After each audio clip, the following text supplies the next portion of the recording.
Nəsələrimizin buzuqluğundan, əməllərimizin naşarından Allah subhanahu wa ta'ala ilə sığınırız. Kimni Allah Teala doğru yola döndürsə, onu heç bir kim ulaştırmaz. Kimni ulaştırsa, onu heç bir kim doğru yola döndürə almaz.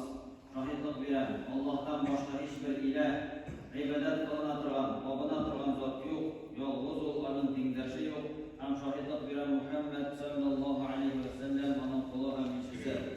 Ona, onun əhl-i beyt yaxınlarına, səxəbələrinə, təbiinlərə, həm onların yolun davam etmişi barşa mümin müsəlmanlara Allah Teala'nın rahməti və məğfirəti olsaydı. Bugün sözümüz Peyğəmbərimiz sallallahu aleyhi ve sellem'ə salavat ayeti turunda bulacaq. Allah Teala Kur'an'da aytgan: "Eûzu billahi mineşşeytanirracim. Kul in kuntum tuhibbunallaha fattabi'uni yuhibbukumullahu ve yaghfir lakum zunubakum. Vallahu gafurur rahim." Ey Muhammed sallallahu aleyhi ve sellem, eğer siz Allah'ını yaratsanız, bana yerigiz, bana yerseniz Allah sizni yaratır, hem günahlarınızı gafur olur, tövbe edip Allah Teala yoluna girseniz, Allah Teala yoluna kavuşa hem rahimdir. Peygamberimiz sallallahu aleyhi ve sellem bizga şu dinni iliştirdi, İslam dinini iliştirdi.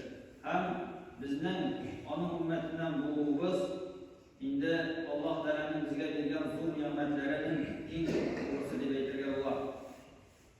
Allah Teala şu nimetini, şu bülekni bizge verdi. Hem eğer biz ona şükür kılarga tilesek, şükür edip bitirmek tugul. Çünkü Peygamberimiz sallallahu aleyhi ve sellem Allah Teala'nın en süyüklü dereceli hem başta peygamberlerinde üstün bulan peygamberi. Allah Teala'nı yaratkan kişilerge Allah Teala özü yaratkan peygamberge yerge kuşar. Kim ona yerse Allah Teala o kişini yaratacak hem onun günahları affı edecek.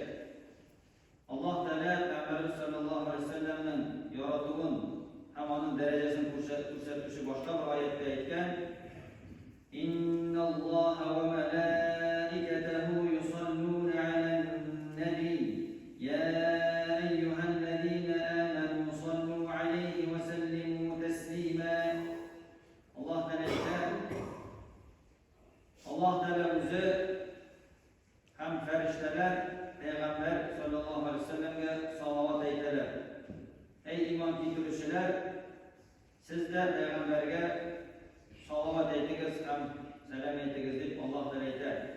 Bu ayette Allah Teala özü Peygamber sallallahu aleyhi ve sellem'e salavat, yani ona rahmet kılın eyter. Şu ayet ferişteler de ona salavat kılarlar, yani ona dua kılarlar, ona istiğfar kılarlar. Şu ayet Allah Teala müminlerge de bizge de buyurar. Peygamber sallallahu aleyhi ve sellem'e salavat eytirge, ona dua kılırken salavat hem selam eytirge kuşar. Peygamberimiz sallallahu aleyhi ve sellem'e salavat eytinin fazileti hem salatları bir küp rivayetlerde getirilir. Eğer kişi Peygamber sallallahu aleyhi ve sellem'e salavat eytse, o Allah Teala buyursungan bular. Çünkü Allah Teala adam ayette buyurar, salavat eytiniz hem selam eytiniz deyip. Endi Allah Teala'nın buyruğunu tutan kişi, Allah Teala'ya buyursunup onun buyruğunu tutan kişi, o indi Allah Teala'ya en yakın aytışı amellerinin birisi var. En yaxşısı indi o Allah Teala'nın buyruqları tutuyor. Şuna göre salavat etsek, indi Allah Teala'ya yakın aytacağız, hem indi ecel savaplar alacağız. Peygamberimiz sallallahu aleyhi ve sellem özüne salavat aytib orada aytgan: "Men salla aleyye salaten sallallahu aleyhi biha aşran." Kim bana bir tapkır salavat etse, yani kim bana bir tapkır salavat etse, Allah Teala ona 10 edip qaytarar diyor. Ona 10'unu veradi şu salavat üçün. Eğer de kişi Peygamber sallallahu aleyhi ve sellem'e bir tapkır etseydi, Allah Teala şu salavatın etek sevaplarını arttırıp, yani ona özü o'rnidan bile onun günahlarını affeder. Salavat aytadigan so'z bu endi Alloh taolaning bizga rahmati tushun ham gunohlarimizni afv etilib o'tirganda so'z bor. Shular darajalarda da Alloh taolo ko'tarib balafatlardan saqlayib ham endi bu dunyoda da oxiratda da o'ngishga erishtiracak. Kim bir topqir salovat aytar, Alloh taolo ona shu narsalarni beracak. Boshqa bir hadisda Payg'ambarimiz sollallohu alayhi vasallam aytgan: "Awlan nasi bi yawmal qiyamah aktharuhum alayya salatan." Qiyomat kuni menga eng yaqin kishi u menga eng ko'p salovat aytgan kishi bo'ladi degan. Payg'ambarimiz sollallohu alayhi vasallam juma kuni salovat aytib turganda bir hadisda aytadi. Chunki juma kuni salovat aytib savobroq. Ham Payg'ambar sollallohu alayhi vasallam aytgan: "Inna min afdali ayyamikum yawmal jumu'ah فيه خلق آدم وفيه قبض وفيه النفخة وفيه الصعقة فأكثروا علي الصلاة فيه فإن صلاتكم معروضة علي." Sizning kunlaringizdan eng yaxshisi u juma kuni. U kunda Adam alayhissalom xalq etildi, ham u kunni u vafot ettirildi. U kunni surga urilajak, ham u kunni butun ayyor halak bo'lajak. U kunda menga ko'p etib salovat aytdingiz, chunki sizning salovatlaringiz menga kiradi. Payg'ambarimiz sollallohu alayhi vasallam aytgan. Bu rivoyatni Imom Ahmad, Abu Dawud ta'kidladilar. Boshqa bir hadisda Payg'ambarimiz sollallohu alayhi vasallam aytgan: "Man salla alayya fi yawmil jum'ati wa laylatil jum'ati 100 marra qadallahu lahu 100 hajatin 70 min hawaij al-akhirah wa 30 min hawaij ad-dunya."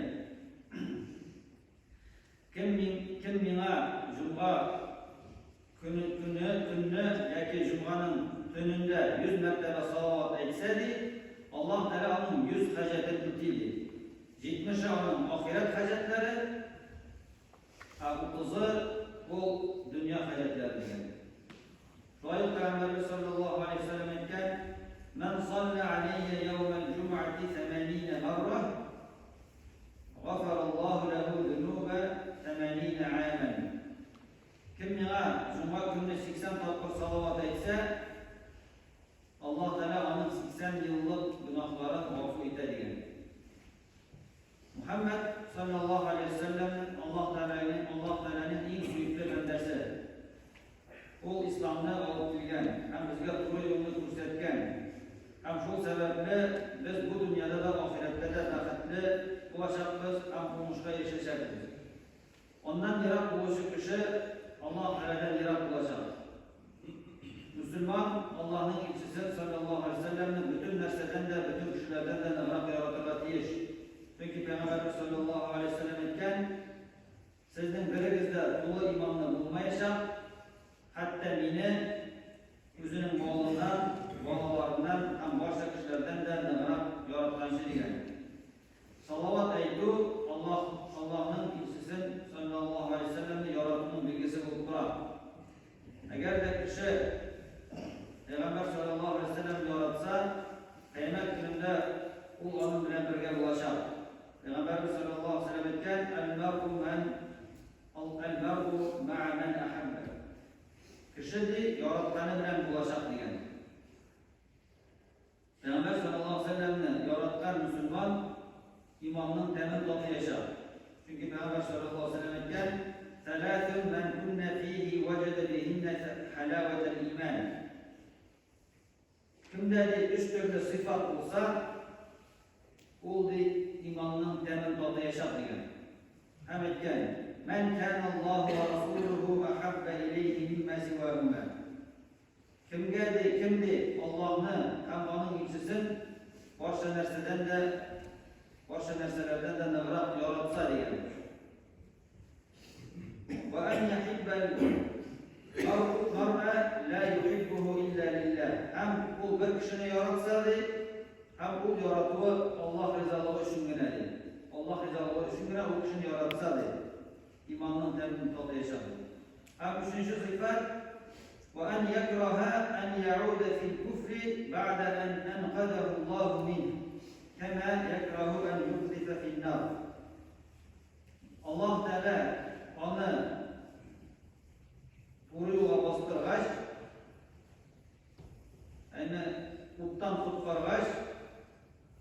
şuşa utqa tilagini tilamagan kebek küfürlükka qaytuni tilamau. Yani Allah Teala kişinin küfürlükten tutkargaç, şuşa küfürlükka utqa ırgıtılırga tilamagan kebek qaytmasa, qaytırga tilamasa, şunday kişiler de imanның təmin tadı yaşar degan.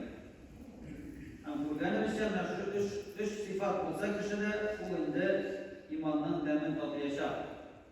Hem endi Allah'ın yani Peygamber sallallahu aleyhi ve sellem yaratığının bilgilerinden bu ona ko'p etib salavat aytmaymi, onun sünnetine yer ol.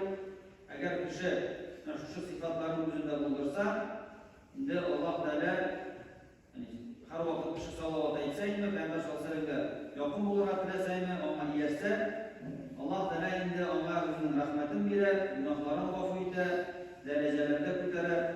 Hem kıyamet gününde Peygamber sallallahu aleyhi ve sellem bilen birge bulurga nasip edecek, hem endi